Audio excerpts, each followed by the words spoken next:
Crime petrol দস্তাকে আপনাদের সকল দর্শকদের আরো একবার স্বাগত জানাই। শোনো, আজই হাসপাতালে যাও আর এই বাচ্চাটা নষ্ট করে দিয়ে এসো। এই বাচ্চাটা শুধু আমার না, আমাদের, তোমার। আবার ওই এক কথা, তোমায় কতবার বলেছি আমার নিজের ফ্যামিলি আছে। আরে যে আমার ভেতরে আছে, আমরা কি তোমার ফ্যামিলি নয়? প্রেম ভালোবাসার সম্পর্ক এমনিতেই জটিল হয়, তার উপর সেটা যদি হয় অবৈধ, তাহলে তো কথাই নেই। এরকম সম্পর্কে কোনো এক পক্ষের কাউকে সাংঘাতিক যন্ত্রণার মধ্যে দিয়ে যেতে হয়, আর তারপর সেই কষ্ট পরিণত হয়ে দাঁড়ায় বিকৃত মস্তিষ্কে।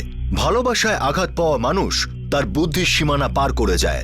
যে আঘাত করে তার হয়তো আন্দাজও থাকে না যে তার খুব কাছের কারো উপর কি দুর্যোগ আসতে চলেছে। আঘাত একটা আভাস যেটা জানিয়ে দেয় একজনের কর্মফল অন্যজন ভোগ করে। July 2010, Mumbai. Boom boom boom boom boom boom boom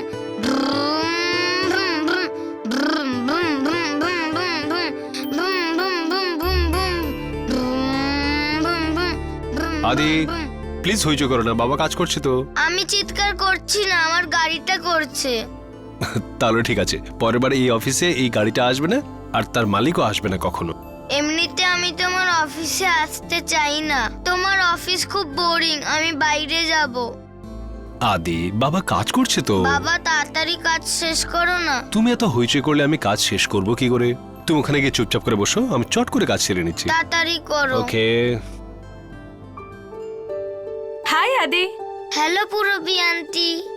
রাজ, শেষ পর্যন্ত এইচআর আমাদের গ্রুপ ইন্স্যুরেন্সের কন্ট্রাক্ট দিয়ে দিয়েছে। This is a good news Purabi. বুধবার দিন মিটিং আছে আর তোমাকে ডিল সাইন করার জন্য যেতে হবে। গ্রেট, দুজনেই যাব। সরি, আমি যেতে পারবো না। কাম অন, একটা দিন তো তুমি আসতে পারো। আরে তোমার দরকার আছে ভাই। রাজ, থার্সডেতে পুনে ব্রাঞ্চ জয়েন করছি, প্যাকিং করার আছে, পার্সোনাল কাজও আছে। সো আন্টি পুনা খুব ভালো জায়গা না? হ্যাঁ, সে তো অবশ্যই। আমি তোমার সঙ্গে যাব। হ্যাঁ, তুমি তো নিশ্চয়ই যেতে পারো। তুমি আর তোমার পাপা মোস্ট ওয়েলকাম। আমার বাবা তো সব সময় কাজে ব্যস্ত থাকে, শুধু আমি আর তুমি যাব। আমি সারাদিন অফিসে বসে বোর হয়ে যাচ্ছি। বুঝতে পারছি না এই হিরোকে নিয়ে কি করব। বাড়িতে বোর হচ্ছিল বলে এখানে নিয়ে এলাম, এবার এখানে বোর হচ্ছে বলছে বাইরে যাবে। ঠিকই তো বলছে, এটা আবার কোনো জায়গা নাকি? So boring. বিচে গেলে তবে তো মজা হবে, তাই না আদি? আমিও বিচে যাব। আরে না না পুরবি, ইটস ওকে, আমি সামলে নেব। আপনি করুন আপনার বোরিং কাজ, আমি আর আদি বাবু তো যাচ্ছি বিচে। কি আদি? পুরবী আন্টি, বালিতেও খেলবো আমরা। অফকোর্স খেলবো সোনা। তুমি বিচে গিয়ে বালিতে খেলবে না সেটা হতে পারে? বড় বড় ক্যাসেল বানাবো, okay? Wow, you are great aunty. আমি গাড়ি স্টার্ট করছি, তুমি রেডি হয়ে ঠিক নাও। আছে।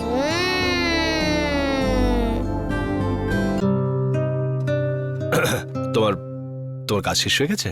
হ্যাঁ, কখন শেষ হয়ে গেছে। এখন ট্রান্সফার হচ্ছে বলে টেবিলে আর নতুন কোনো কাজও নেই। পাম পাম। আন্টি তাড়াতাড়ি চলো, গাড়ি রেডি আছে।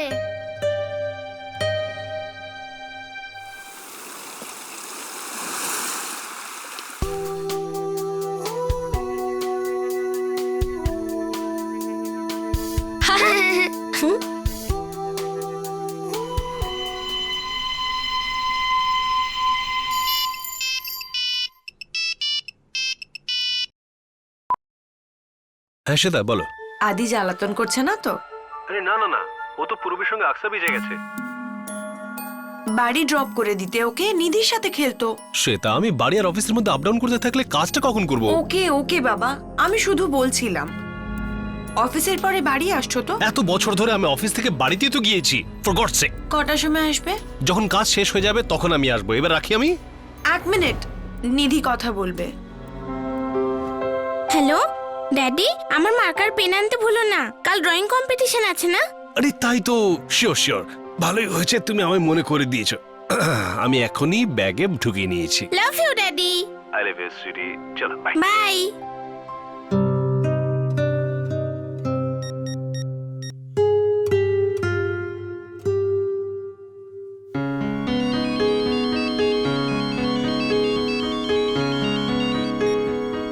হ্যাঁ রাজ। হ্যাঁ, রাজ ডোন্ট ওয়ারি, আদি কমপ্লিটলি এনজয় করছে। না না, আমি টেনশন করছি না, টেনশন করছে আদির মা। আর এনিওয়ে আমি আর কিছুক্ষণের মধ্যে র্যাপ আপ করছি, তো যাওয়ার পথে আদিকে বিচ থেকে পিক আপ করে নেবো। ওকে। ওকে।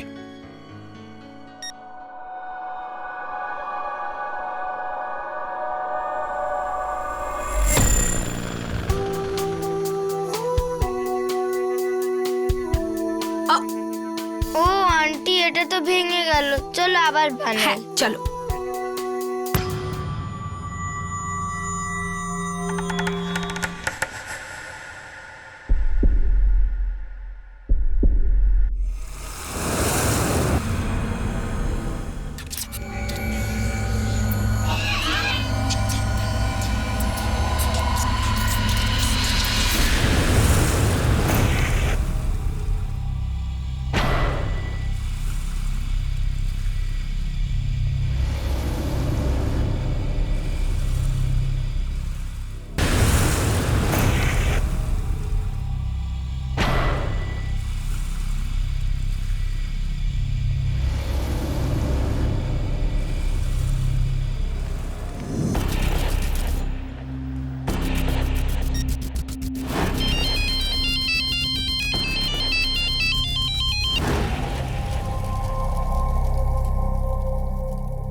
পুরবি, পুরবি, পুরবি, পুরবি ওঠো, পুরবি, পুরবি, পুরবি ওঠো, পুরবি, পুরবি, পুরবি। সাহেব, আমরা নৌকোতে করে এসে দেখি এই ম্যাডাম অজ্ঞান হয়ে পড়ে আছে। হ্যাঁ সাহেব, এভাবেই পড়েছিল। পুরবি, পুরবি, কে?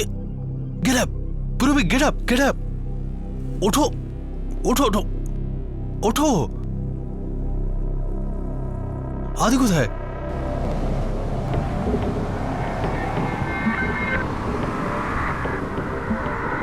কি হয়েছে তোমার? কি হয়েছিল? আদি কোথায়? পুরবি, আমার ছেলে আদি কোথায়? কিছু তো বলো তুমি। What is Adi?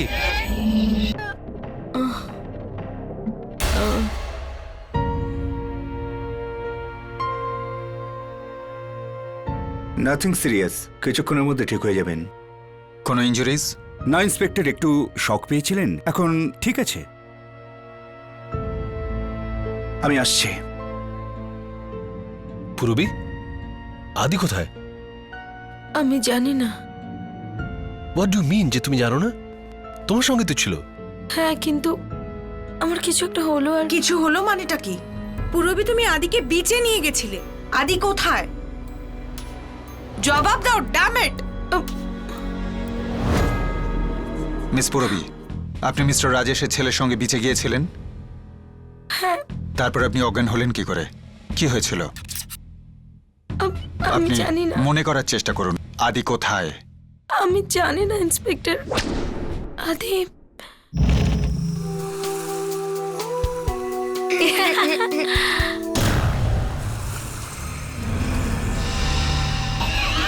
এই তো আদির একটা বড় ক্যাসেল।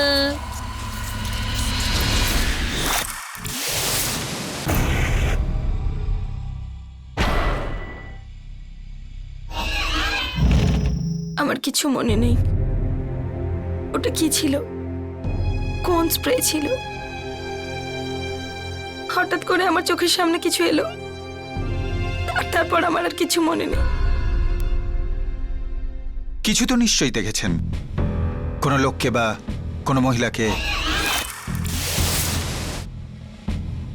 সে কি পড়েছিল বা কি বলেছিল, যা কিছু?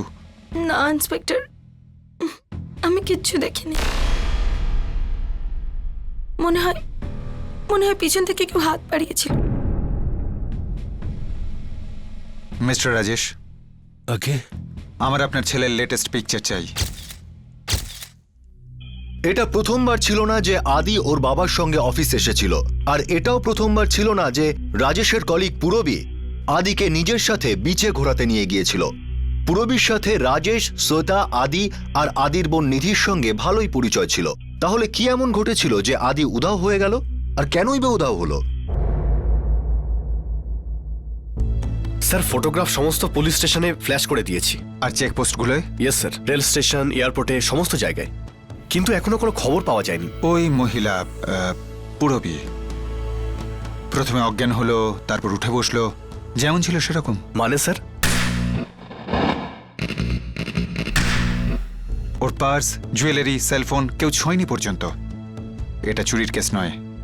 স্যার, ওই মহিলার কোনো কানেকশন নেই এই কেসে। আমার মনে হচ্ছে হয়তো মিস্টার রাজেশের কোনো কানেকশন আছে। কিন্তু কানেকশনের জন্য কম করে 2টো পয়েন্টের দরকার হয়। মা, আদি কোথায়? এসে যাবে সোনা। আদি কোথায়?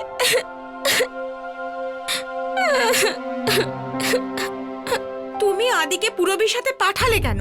তোমাকে আগেও কতবার বলেছিলাম না ওকে ওর সাথে না পাঠাতে। ও দায়িত্ব নিল না তো।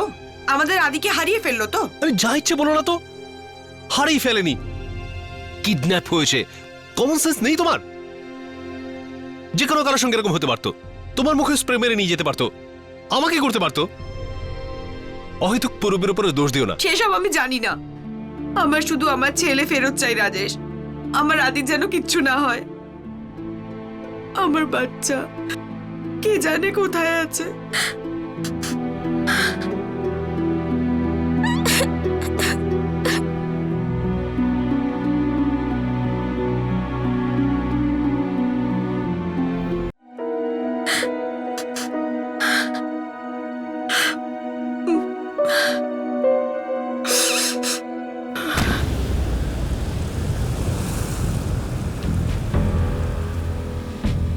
সাহেব, আমরা নৌকোতে এসে দেখি এই ম্যাডাম অজ্ঞান হয়ে পড়ে আছেন। তোমাদের কলিওয়াড়াতে কোনো সন্দেহজনক লোক দেখতে পেয়েছো? সেরকম লোককে গৌঠানের লোক ছেড়ে দেবে নাকি? বাচ্চা চোর এই গৌঠানের নয় সাহেব। আর বাচ্চা নিয়ে তো এখান থেকে বেরোতেই পারবে না। স্যার, পুরবী আর রাজ স্যার খুব ক্লোজ। ক্লোজ? তার মানে পুরবী ওর বাচ্চাদের খুব ক্লোজ। মানে বাচ্চাদের সঙ্গে ক্লোজ? হ্যাঁ স্যার, পুরবী প্রায় আদিকেও নিজের সঙ্গে বাইরে নিয়ে যেত। আচ্ছা, মিস্টার রাজেশ এখানে কতদিন কাজ করছেন? গত 4 বছর ধরে। আর পুরবী 2 বছর আগে জয়েন করেছিল। মানে গত 2 বছরে পুরবী রাজেশের বাচ্চাদের খুব ক্লোজ হয়ে গেছে? না স্যার, ওদের পুরনো বন্ধুত্ব। রাজেশ আর পুরবীর? রাজেশ, পুরবী আর মিসেস রাজেশ মানে শ্বেতা, ওনারা 3 জন একই কোম্পানিতে কাজ করতেন। ইন্টারেস্টিং। মিস্টার রাজেশ 24 ঘন্টা হয়ে গেল, কোনো ফোন কলসে আসেনি। নর্মালি কিডন্যাপার্স 12 ঘন্টার মধ্যে ফেরত দেওয়ার টাকা চায়। তাহলে আপনার কি মনে হয় স্যার, কিডন্যাপার্সরা ফেরত দেওয়ার জন্য এখনো টাকা চাইছে না কেন? কিডন্যাপার্স ফেরত দেওয়ার টাকা চাই না। এই কিডন্যাপিং টাকার জন্য হয়নি। তো এটা কিসের জন্য? সেটাই তো আমরা জানতে চাই। আর তার জন্য আমাদের কিছু ইনফরমেশন চাই। কিরকম খবর? যেটা আপনি জানেন আমরা জানি না। আমি বলতে চাই আপনার কোনো অতীত, কোনো শত্রুতা। আমি একজন সাদাসিধে মিডল ক্লাস প্রফেশনাল মানুষ, আমার সঙ্গে কারো শত্রুতা নেই। তাহলে কেউ আমার ছেলেকে কিডন্যাপ করতে যাবে কেন? করেছে তো বটেই। প্লিজ একটু ভেবে চিন্তে বলুন, নির্দ্বিধায় বলুন। কোনো রহস্য থাকলে সেটা আমার আর আপনার মধ্যে থাকবে। কিডন্যাপার জানতো যে আপনার ছেলে আদি পুরবীর সাথে বিচে গেছে, আর সে এটাও জানতো যে বিচে দুপুরে প্রায় লোকজন থাকে না। কাজটা সহজেই হয়ে যাবে। কে এই খবরটা জানতো মিস্টার রাজেশ? আমি, পুরবী আর আমার স্ত্রী শ্বেতা ছাড়া আর কেউ জানতো না। আদি জ্বালাতন করছে না তো? আরে না না, ও তো আকসা বিচে গেছে পুরবীর সঙ্গে।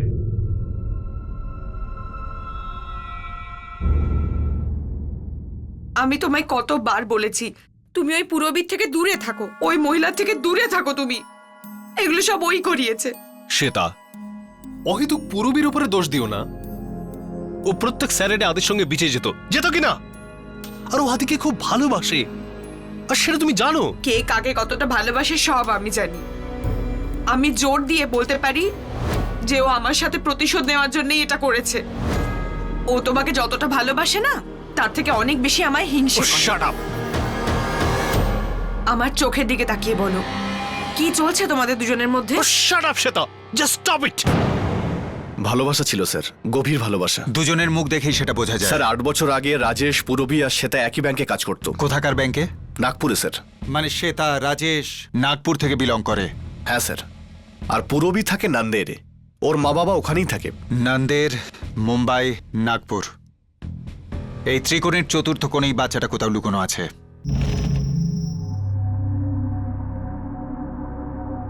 পুনেতে আমার ট্রান্সফার হয়েছে ইন্সপেক্টর। 2 দিন আগে আপনি একটা বাচ্চার দায়িত্ব নিয়েছিলেন, আর সেই বাচ্চাটা উধাও হয়ে যায়, আর আজকে আপনি চুপচাপ পুনেতে চলে যাচ্ছেন। আপনি কি বলতে চাইছেন যে আদির কিডন্যাপিং এ আমার হাত আছে? হাতের কথা তো জানি না, কিন্তু মনটা তো আছে, ভেঙে যাওয়া মন। আদি আমার কাছে আমার সন্তানের মতো ছিল। কিন্তু আপনার নিজের সন্তান তো ছিল না, তাই না? জীবন যদি আপনার কথা মতো চলতো তাহলে আদির মতো আপনারও দুটো সন্তান থাকতো, আপনাকে দুবার অ্যাবর্শন করাতে হতো না। আর এই সব সত্ত্বেও আপনার সাথে রাজের গভীর অ্যাফেয়ার চলছিল। আপনার পুনেতে ট্রান্সফারের ব্যাপারেও ওরই হাত আছে। ইন্সপেক্টর, আমি রাজেশকে ভালোবাসতাম আর আজও বাসি। আমি ওকে বিয়ে করতে চেয়েছিলাম, কিন্তু ও আপনাকে রিজেক্ট করে দিয়ে শ্বেতাকে বিয়ে করে। ও আমায় বিয়ে করেনি বলে তার মানে এটা না যে আমি ওর স্ত্রী সন্তানদের ক্ষতি করব। আর যদি সেরকমই কিছু করার হতো তাহলে অনেক আগেই করতে পারতাম। আপনি তো শ্বেতাকে জীবন্ত মেরে ফেলেছেন।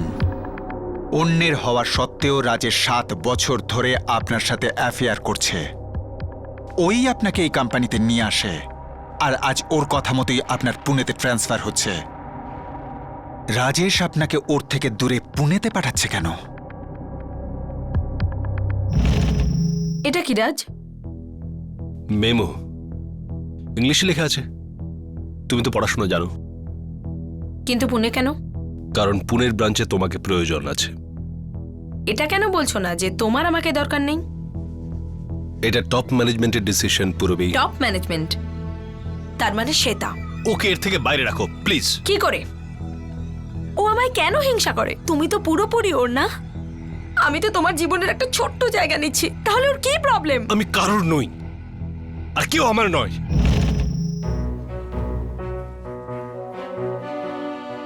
হয় আমি নইলে ও। তোমাকে চুজ করতে হবে রাজেশ। I am serious. সেটা আমি কতবার বুঝিয়েছি তোমাকে, আমাদের মধ্যে কিছু নেই। ওর তোমাদের কোম্পানি জয়েন করাটাও কিছু না। তোমার কথা মতোই তো রাখা হয়েছে ওকে। কোম্পানির একজন ভালো অ্যানালিস্ট দরকার ছিল, আর পূরবী সেই জবটার জন্য একদম পারফেক্ট ছিল, তাই আমি ওকে রেকমেন্ড করেছি। আর তুমি জানো যে ও একজন থোড়া প্রফেশনাল। বেডরুমে প্রফেশনাল নিশ্চয়ই। কত চার্জ করে ও? সেটা প্লিজ। ওকে আমাদের জীবন থেকে বার করার আগে নিজের অফিস থেকে বের করে দাও রাজেশ। যদি ও তোমার অফিস থেকে না যায় তাহলে আমি বাচ্চাদের নিয়ে আলাদা হয়ে যাচ্ছি। সেটা কি বাবা, কিছু বলছো তুমি? হয় আমি নইলে ও। রাজ, তুমি নিজে স্বীকার করেছিলে যে শ্বেতাকে বিয়ে করাটা তোমার একটা ভুল ছিল। তুমি সব সময় শুধু আমায় ভালোবেসেছো, আর আজও ভালোবাসো। আমি সব থেকে আমার বাচ্চাদের ভালোবাসি, আর ওদের জন্য আমি। পূরবী, তুমি পুনে ট্রান্সফার অ্যাকসেপ্ট করে নাও। আমাদের দূরে থাকা দরকার। সবকিছু তুমিই ডিসাইড করবে, তাই না? কবে বিয়ে, কবে অফেয়ার, কবে পুনে। আমার তো কোনো গুরুত্বই নেই। আরে ভাই, ট্রাই টু আন্ডারস্ট্যান্ড। সে তা বাচ্চাদের থেকে আমাকে দূরে করে দেবে। তুমি বুঝবে না যে বাচ্চাদের থেকে দূরে থাকলে কিরকম লাগে। একদম ঠিক বলেছো তুমি। আমি কি করে বুঝবো যে বাচ্চাদের থেকে তো? কিন্তু তুমি ভুলে যাচ্ছ যে তোমার 2টো বাচ্চার জন্য আমি 2বার অ্যাবর্শন করিয়েছি। তুমি আমাকে হেল্প করার বদলে আমার অসুবিধাগুলোকে আর বাড়িও না। আমি তোমার সামনে হাত জোড় করছি, প্লিজ পুনাতে চলে যাও, প্লিজ।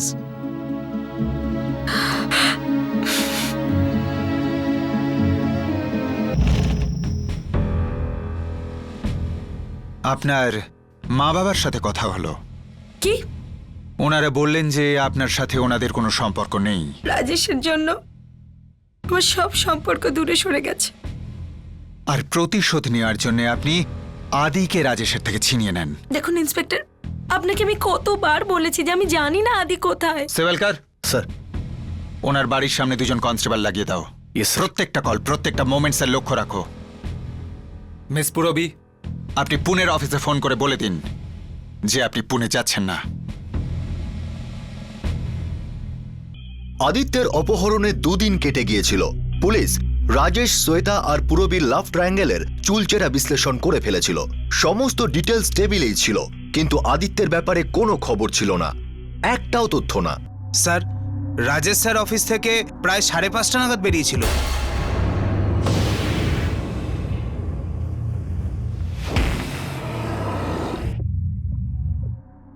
আমি পাপাকে আমার জন্য স্কেচ পেন আনতে বলেছিলাম। আর মা বাবার সাথে কি কথা বলেছিল? আদির ব্যাপারে জিজ্ঞেস করছিল। আচ্ছা, ফোন করার পরে মা কোথাও বাইরে গিয়েছিল? নো আঙ্কেল, আমরা দুজনে একসাথে বাড়িতেই ছিলাম। থ্যাংক ইউ সোনা, বাই। 3 জনের ফোন রেকর্ডস তো ক্লিন মনে হচ্ছে। স্যার, প্ল্যানিং খুব ভালো করা হয়েছিল, কল করা দরকারই পড়েনি হয়তো। কিন্তু ওই বাচ্চাটাকে কিডন্যাপ করার কি দরকার হতে পারে? ওই বাচ্চাটাকে 3 জনেই ভালোবাসে। এই কেসে অন্য কিছু কারণ আছে সিভালকার। ত্রিকোণের চতুর্থ কোণ সিভালকার। বুদ্ধি খাটাও।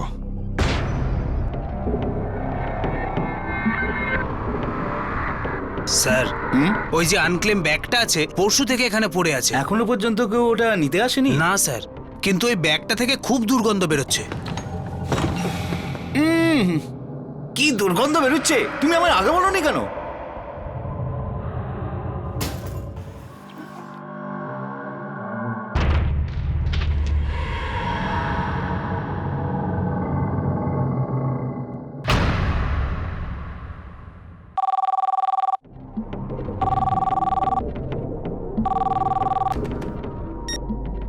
হ্যালো, কে শান্তি আন্টি? সোনা, মাকে ফোনটা দাও তাড়াতাড়ি। 1 মিনিট। মাম্মা, শান্তি আন্টি ফোন করেছে। হ্যাঁ শান্তি, সেটা টিভি অন করো তাড়াতাড়ি। কেন? একটা বাচ্চার ফটো দেখাচ্ছে, একদম আদির মতো মনে হচ্ছে।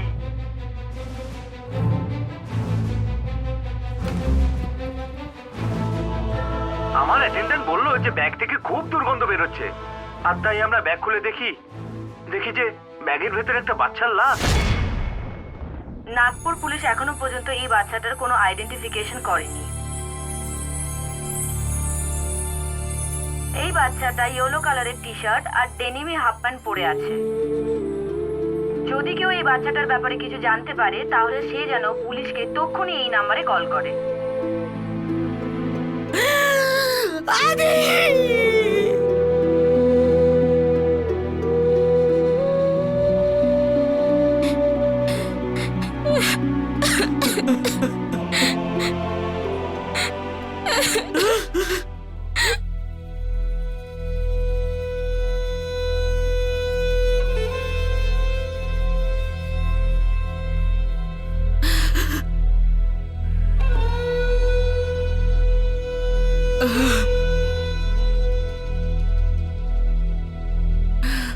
শ্বেতা, শ্বেতা, শ্বেতা ওঠো। স্যার, স্যার, বাস কন্ডাক্টরের সাথে কথা হয়েছে। ওই সুটকেসটা মুম্বাই থেকে নাগপুর যাওয়ার বাসে লাস্ট সিটের পিছনে রাখা হয়েছিল। এই টিকিটটা তো দেখছি মিসেস রাজেশ চৌধুরীর নামে কাটা। Yes sir. শ্বেতা, শ্বেতা, পাশের সিটে কোনো বয়স্ক মহিলা বসেছিলেন। উনি বললেন যে ওই সুটকেসটার মালকিন কোনো মহিলা ছিল। শ্বেতা,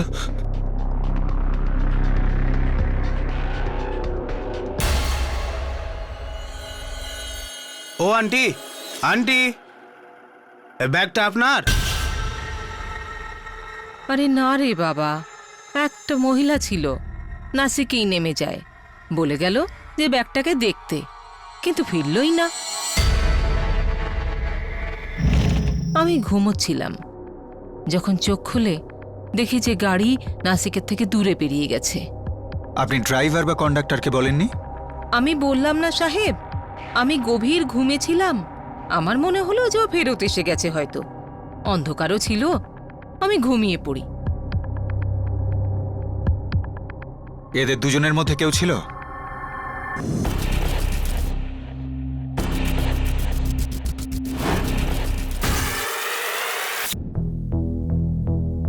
আমি মহিলাদের গায়ে হাত তুলি না, কিন্তু আমাদের এই মহিলা কনস্টেবল ছাল ছাড়িয়ে নেবে তোমার।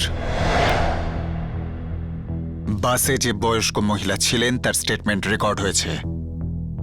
বাসের অ্যাটেন্ডেন্টের স্টেটমেন্টও রেকর্ড হয়েছে। এবার চুপচাপ নিজের স্টেটমেন্টটা দিয়ে দাও।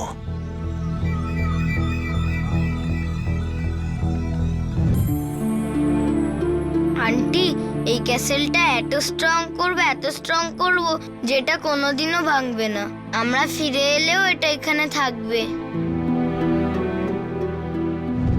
রাজ প্লিজ আমার পুনে ট্রান্সফার আটকে দাও। দেখো রাজ, আমি যদি ওখানে চলে যাই তাহলে এত বছর আমাদের মধ্যে যা কিছু ছিল সব নষ্ট হয়ে যাবে।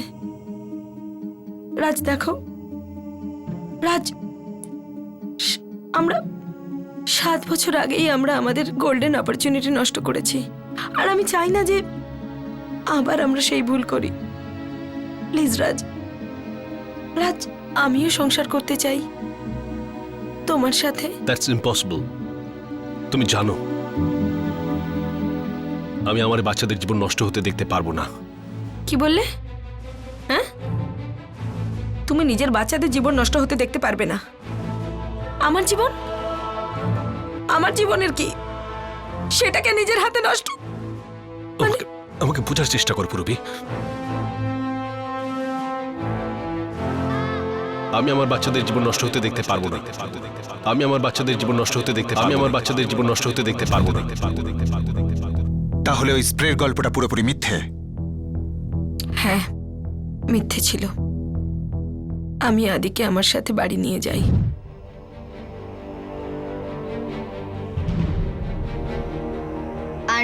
আন্টি বাবাকে ফোন করো, আমি বাড়ি যাব। আগে আইসক্রিম তো খেয়ে নাও, তারপর যাব। চলো খেয়ে নাও।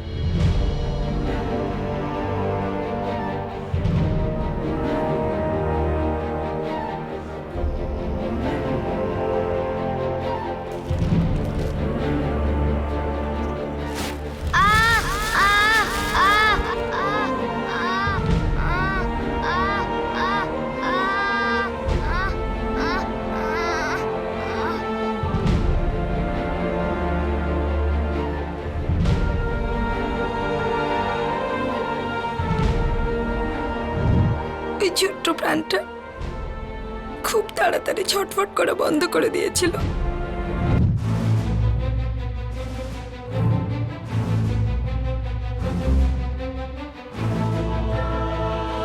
রাজ আমার জীবন নষ্ট করে দিয়েছিল, আর আমি ওটা করে দিলাম। ব্যাস,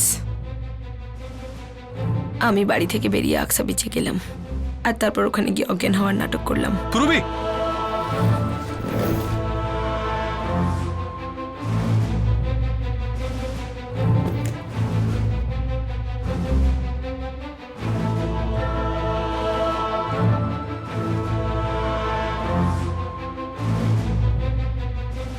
নাথিং সিরিয়াস, কিছুক্ষণের মধ্যে ঠিক হয়ে যাবেন। পরের দিন যখন আপনারা চলে গেলেন, আমি আদিকে নিয়ে নাগপুরের জন্য বেরিয়ে যাই, আর ওই ব্যাগটা আমি বাসে রেখে দিই। আর তোমার মনে হলো যে তোমার এই জঘন্য অপরাধ কোনোদিন ধরা পড়বে না? সত্যি কথা বলতে গেলে আমি ধরা পড়ে গেছি বলে আমার কোনো দুঃখ নেই, কিন্তু রাজ আমায় সারা জীবনের জন্য যে কষ্ট দিয়েছিল আমি সেটাই ওকে রিটার্ন করতে চেয়েছিলাম। ব্যাস।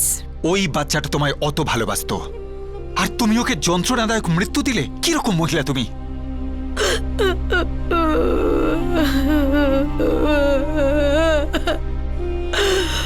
ওঠো, চলো ওঠো।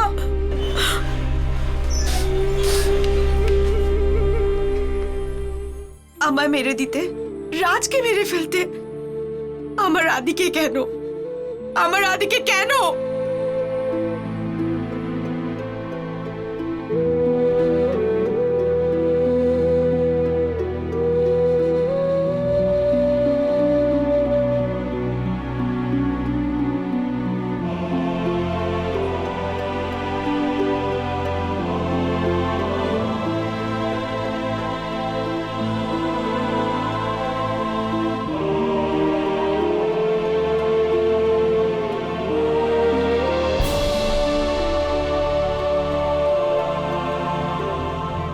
এই কেসটা যখন শুনানি হলো, পূরবী তখন নিজের বয়ান সম্পূর্ণ পাল্টে ফেলে। সে রাজেশের সঙ্গে নিজের সম্পর্ক আর আদির মার্ডার থেকে সম্পূর্ণভাবে নিজেকে আলাদা করে নেয়, সম্পূর্ণভাবে অস্বীকার করে। কিন্তু প্রসিকিউশন জোরালো প্রমাণ দিয়ে পূরবীর কনভিকশনের অর্ডার পাস করিয়ে নেয়। আমিও বিচে যাব।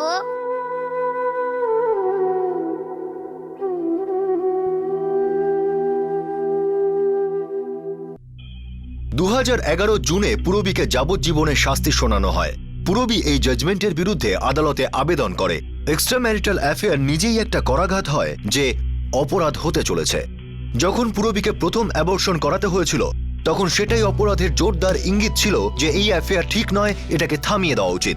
আর যখন শ্বেতা রাজেশকে অ্যাফেয়ার বন্ধ করতে বলেছিল তখন সেটাও ছিল অনেক বড় আভাস যে অনেক হয়েছে। করাঘাত শুনেও শোনা হয়নি। অ্যাফেয়ারের চাপে বুদ্ধি নষ্ট হয়ে যায় আর বলি হয় 5 বছরের একটা বাচ্চা। আপনি আর আমরা মিলে অপরাধ আটকাতে পারি। আবার দেখা হবে। নিজের খেয়াল রাখবেন, সুরক্ষিত থাকবেন। জয় হিন্দ।